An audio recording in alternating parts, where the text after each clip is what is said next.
Hey there, and welcome to the Mission Forward podcast. I'm Carrie Fox, your host and founder of Mission Partners. You're joining us today during our annual summer break, while we're off planning and preparing for our next season, which will start back up again soon. Since we are on summer holiday, I thought I'd lift up a few of our favorite episodes from past seasons to keep you thinking and learning over these summer months. Now don't worry, we'll be back soon with all new content designed to deliver some practical wisdom and optimism for your fall ahead. For now, I hope you enjoy this rebroadcasted episode, and I promise we'll see you again in a few weeks with all new episodes of the Mission Forward podcast. Enjoy, and we'll see you soon. We wanted to tell you about a cool new feature on the Mission Forward website that I would love for you to go check out. So first, go visit missionforward.us/podcasts and scroll down to the very bottom of the page. There you will find a box floating that says, Ask Carrie. That, my friends, is my digital twin, and it's pretty cool. You just type a question in there, and it will search the actual audio of our entire library of past podcast episodes. Not only will it give you a short answer to your question, but it will point you to the specific episode where we discussed your topic so you can listen for yourself. So right now we are just testing out this feature to see if it should become a permanent resource on the site, and I hope you'll help us out by asking it a lot of questions and telling me what you think. You can also reach out to us at hello@missionforward.us if you have any questions or feedback about how you like this new feature. So head over, visit missionforward.us/episodes and ask away. Thanks. Now, onto the show. Breaking news. It's the year of the chatbot. The latest setback for climate action. The latest Supreme The Court court is ruling. set In the to latest redefine. Supreme Court ruling, the court is set to redefine.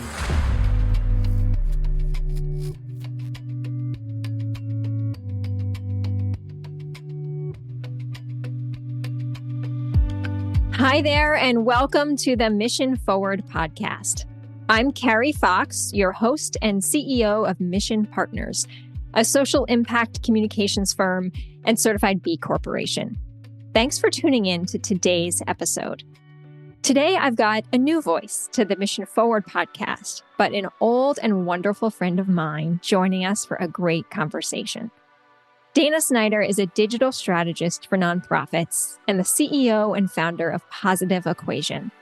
She has supported organizations like Movember, Dress for Success, American Idol, and several Mission Partners clients along the way as an expert guide.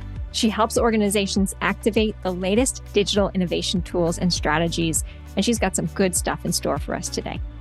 Dana is also an international keynote speaker who travels all around the world speaking with nonprofit leaders about how to use social media ads to transform online experiences.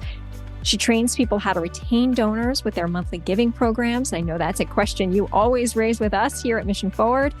And she's the host of a great podcast called Missions to Movements that I was excited to appear on recently. And we will be sure to link to that episode and her show into today's show notes.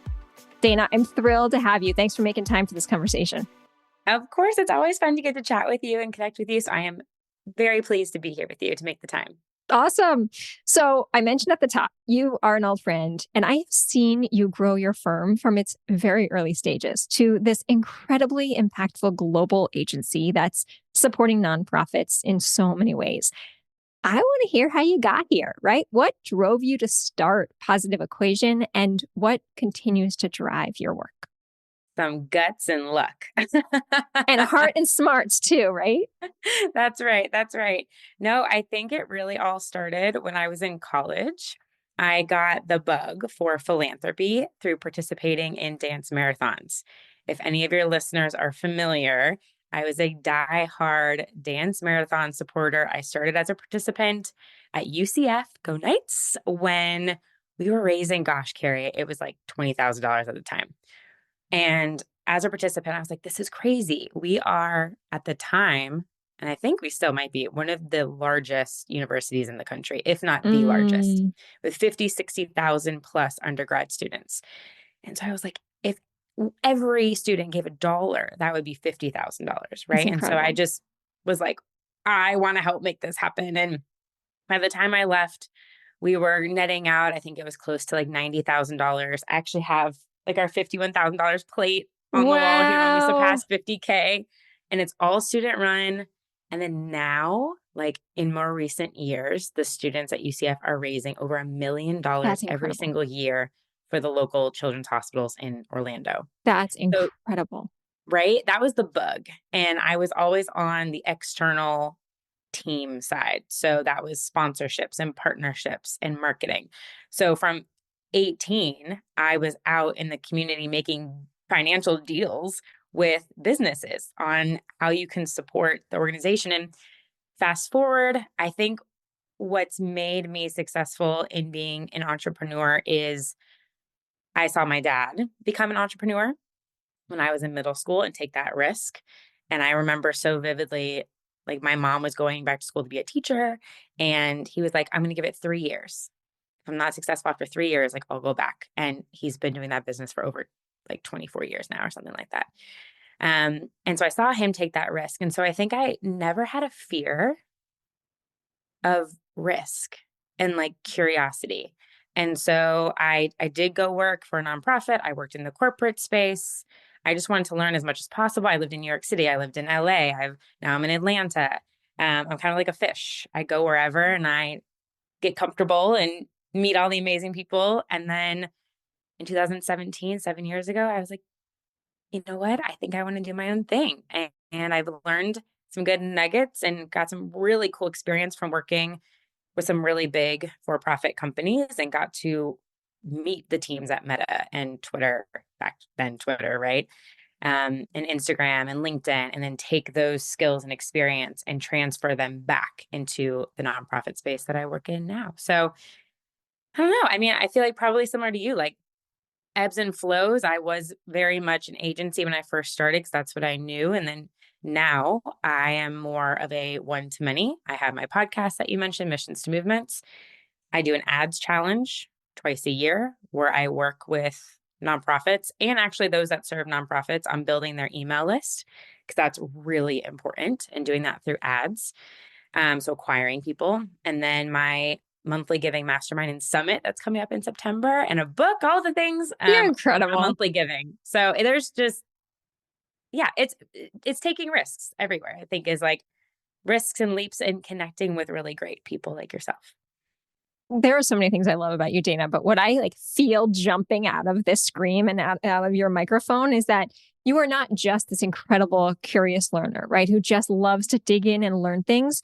You're an incredible teacher. And one of the very first experiences I had with you, I still remember what you said. We were on a call and you said, look, many times when it comes to digital and specifically social media, organizations put the person in the lowest rung of the organization, right? Like the most junior intern on social media. And there are such high stakes on how you're showing up as a brand on social media.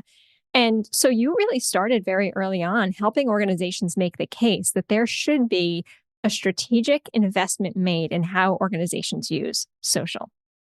So I've always appreciated that point of view and how you then, as a teacher, guide people on how to learn those skills.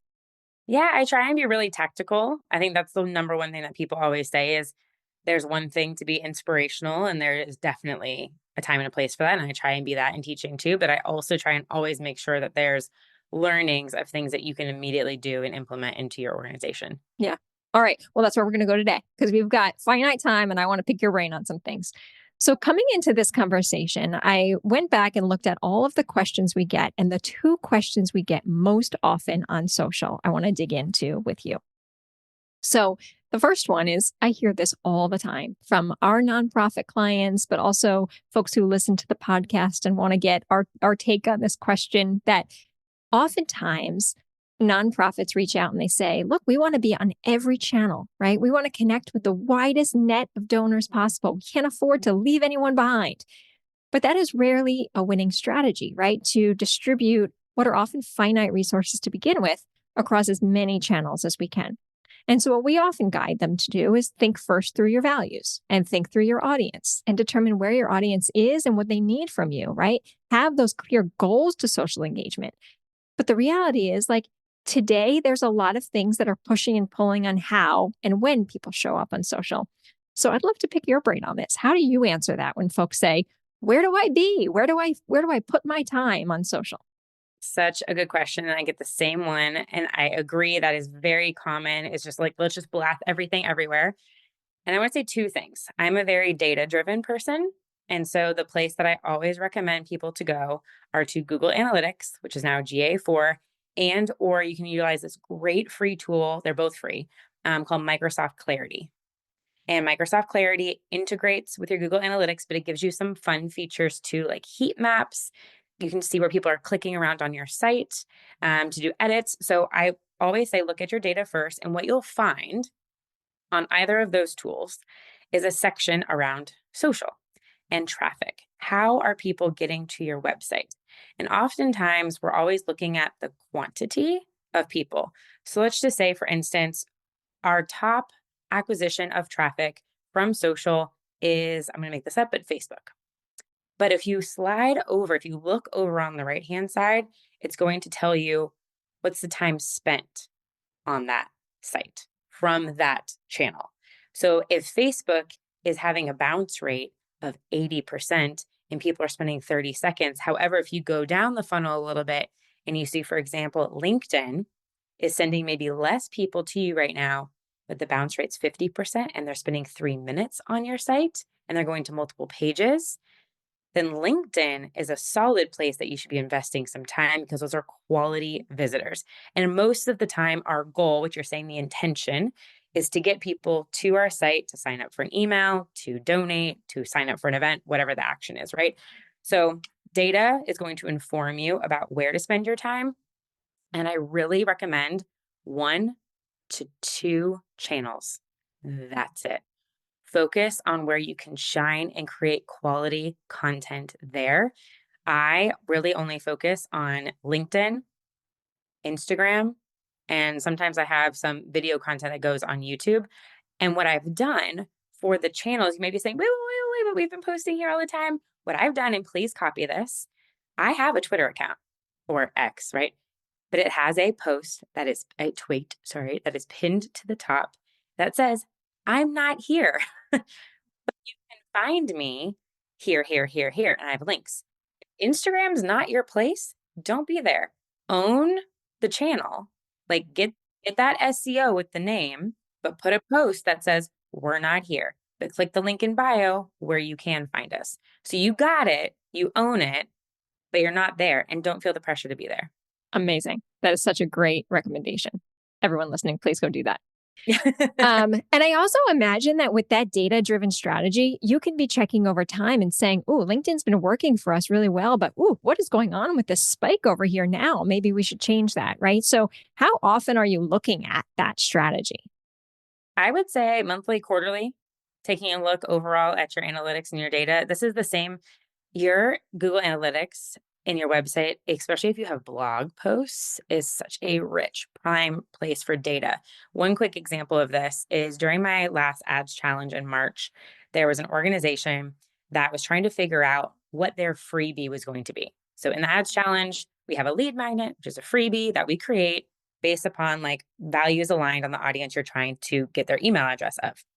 So I said, look at what's already working.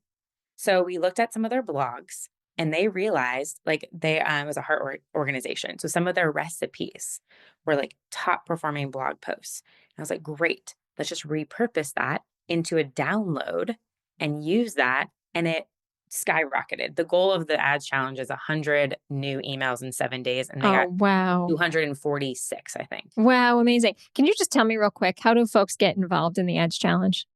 Yeah, just go to positiveequation.com and then you'll be able to click through to ads challenge right at the top. Awesome. Is that just for nonprofits? No, it's nonprofits, or I've also worked with nonprofit consultants. It could honestly be anybody in this space that is interested in growing their email list. Very cool. Amazing. Okay, so let's talk AI for a minute, because I know AI is showing up inside nonprofit organizations in so many ways, and folks are thinking about how and when do I use it for content creation and how should I not use it? Is there anything you're seeing or guiding folks on how to or not to use AI in this moment?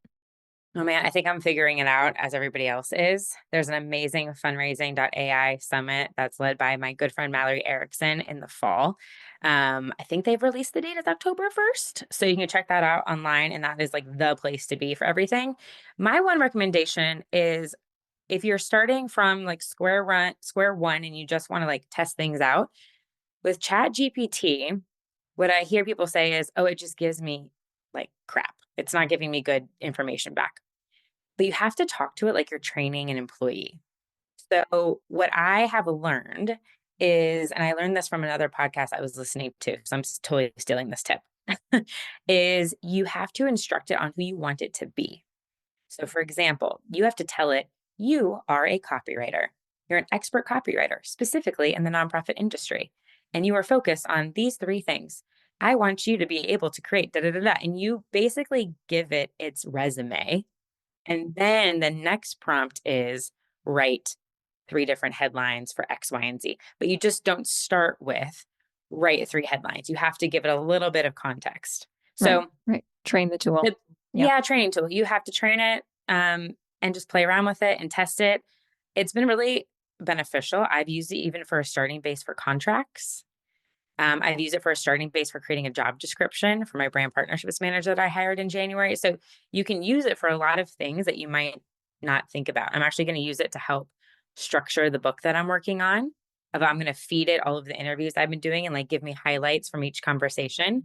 So there's so many different use cases that you can be creative with. Cool. Did I tell you I now have a digital twin? What? There's a digital twin of me out in the world, Dana. So let me tell you about this because our audience might be interested in this too.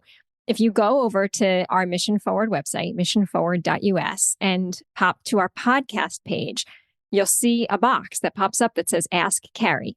And so you can say, tell me about how to drive equity through communications, or what are Carrie's principles in her book, or what did Carrie talk about with Dana? What are the key takeaways? And my digital twin will scrape everything from my content, right, from the podcast and my weekly blogs, and it'll report back. Here's some things to consider. And then it gives you direct links to I've heard those of this episodes. Tool. So we're in pilot phase with it. Okay. It's incredible. It's really a wonderful tool. It's a great example of how to use AI that's actually still within your own atmosphere, right? It's our content. We own that content. It's not pulling from anywhere other than us. And so it's been trained with what to talk about and how to summarize complex information. That's amazing. I need to do that with everything that I've talked about with monthly giving. Yes. Yes. So anyway, go check out our digital twin, which might be a scary thing to think there's a digital twin of me in the world, but it's kind of fun. All right. So that was big question 1, right? Like, how do we decide where to be and how to distribute those resources across channels? Big question number 2 comes down to values. And you are such a proponent of this, right? You and I both lead purpose-driven businesses. You are purpose to the core.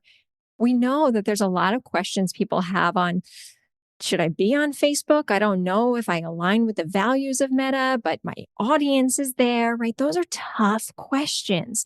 And what I often guide folks is there's no right answer, right? Every organization needs to make the decisions that are right for them. Just make sure you can back it up, right? Like just have a rationale for it. But this is a question I want to pick your brain on is, how do you answer that when folks say, I feel like I could get a lot of revenue from this channel, but it's not aligned with my values? So I think that goes back to exactly what you talked about. What's your organization's constitution, right? What are the values and the things that drive you? It is true. I mean, Meta as a whole, if you're saying you're not going to be on Facebook, that should also mean you're not going to be on Instagram. You're not going to be on WhatsApp. You're not going to advertise or any of those tools. And the truth is, there's billions. Your audience is there. I always laugh when people say my audience isn't on Facebook. I'm like, yes, they are. Whether they're engaged or they're just lurking, they're there. My 71-year-old mother is there and 13-year-old kids are there, right? So, and it is still extremely relevant. So yeah, I would just go back to overall, like if your main goal is to service the people looking for what you need, and on the donor side, fulfilling their values, and these are the places that they are, like, is that the game that you're willing to play right now? Because that's the fact is that they're there. So I think it just goes down to, is the greater good to be able to provide the resources that you have to people where they are, more so than focusing on the business fundamentals. And the truth is, I think overarching, everyone's trying to do good, right? Sure, there's business is not always great, and some people make bad decisions, bad calls. But we are the ones that can make, I always try and say, lift the platform to be better by putting out great, impactful content and information. And if your article, or you get one new donor, or somebody finds you that needs your service on that platform and it changes their life, Yeah. was that worth it? Right. Yeah. It's a good perspective. Really good point of view. You've been doing this for a while. Like you have really dug in, you understand the channels, you know what's happening on the back end, you know how to make the most of them and leverage them. What have you learned over time that you think is really important for folks who are listening and they're thinking, I'm not making the most of my social media. Where do I begin? What should I know? What matters now in this environment? Oh my gosh. One of the key things I want to say is we get so stressed out by not receiving engagement and attention on the platforms. It sometimes can feel like you are posting into an atmosphere and no one is responding to you. And I know I have felt that way. And one thing that I have realized more and more, the more I am out at conferences, is someone has actually come up to me and said, "You're the Dana Snyder on LinkedIn." And I was like, "What?" Or people reference a piece of content that they did not engage with at all. People might be watching what you're doing and just not might be saying anything. So keep putting out the content. And again, I would just say to really focus on the places where your audience is telling you that they're finding you. Um, and the biggest takeaway is there is still this notion of blasting things out on the channel and not actually communicating with people on there. You have to have platform specific content. What's going to work best on Facebook is not going to work on Instagram. They're two different platforms. They have two different types of content, and you have to be social on social. And there's a lot of organizations that have small teams and they're like, I don't have the bandwidth to do that. And I hear you. I totally hear you. My advice is, if you can, within your budgets, within your marketing budgets, there should be a social media line item, and to hire a virtual assistant or somebody to help you to do that. Because if your energy and your skill set is not in it, A, your content's going to feel it. And B, your time is so much better spent on the things that you excel at. So it is, even though budgets might be tight, it was so beneficial to me to hire a virtual assistant to focus on that stuff for me. There's a great company called morethangiving.co that are VAs specifically for the nonprofit space. And you can start at just like 10 hours a month if you want. It's super limited and they specifically focus on what you need and they find the person for you. So that would be my advice, is like, don't try and do everything yourself, especially if it's not the thing that like lights you up. Focus on those things and hire somebody else to do the others. Right. Right. And going back to your point from earlier too, it's another great reason to say focus in. Don't try to be everywhere. Focus in on a few things and do those things really well. Start with one channel. Yeah. Right. Don't even try and do two.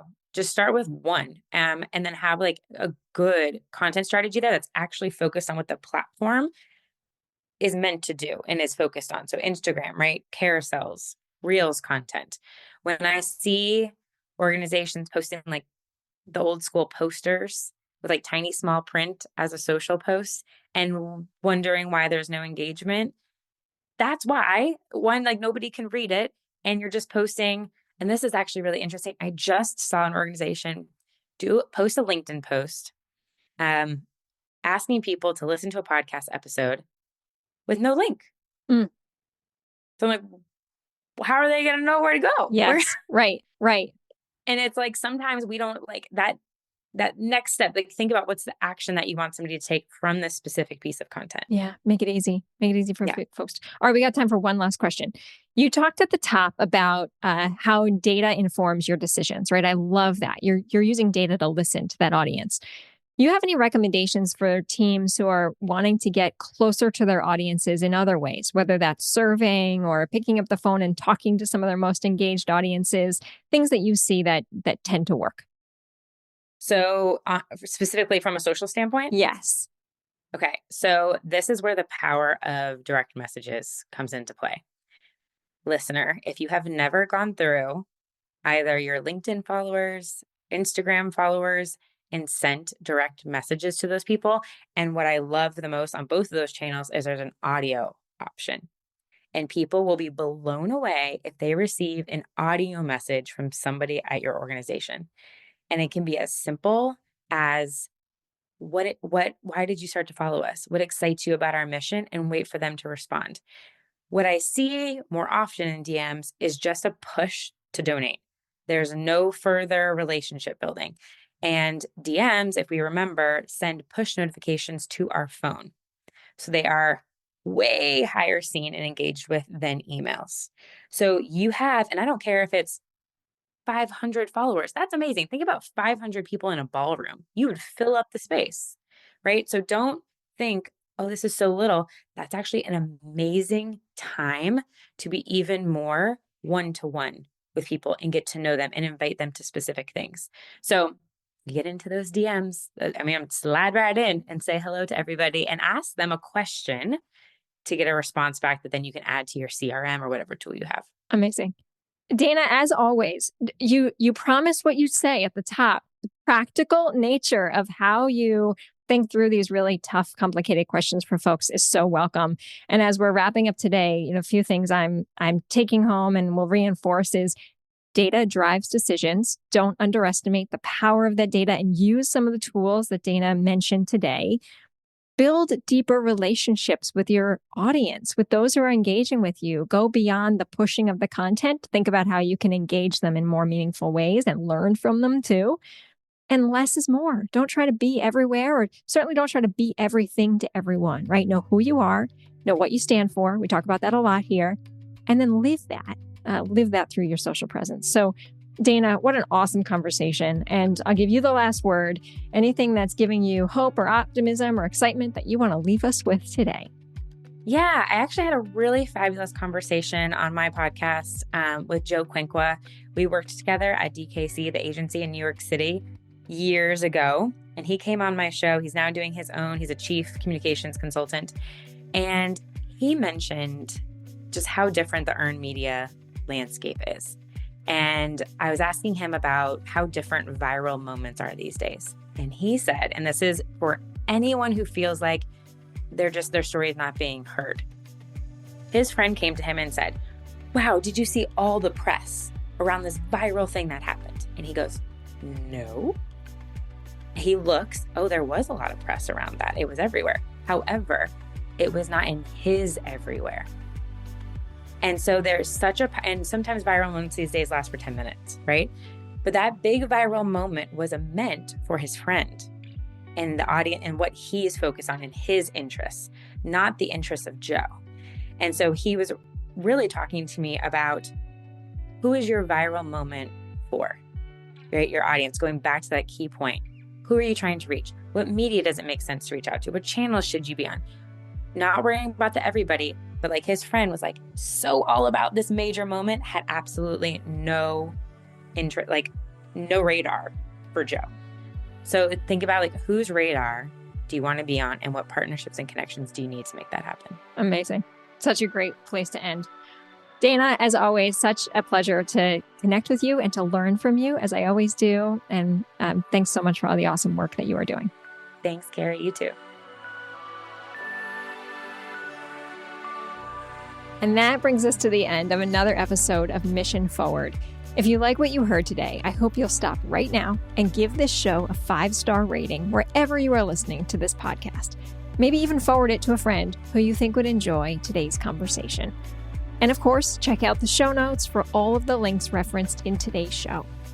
Mission Forward is produced with the support and wisdom of Pete Wright and the True Story production team, as well as the wonderful Sadie Lockhart of Mission Partners. You can learn more about our work over at missionforward.us. And of course, reach out to me anytime at Carrie@mission.partners. Thanks for tuning in today, friend, and I'll see you next time.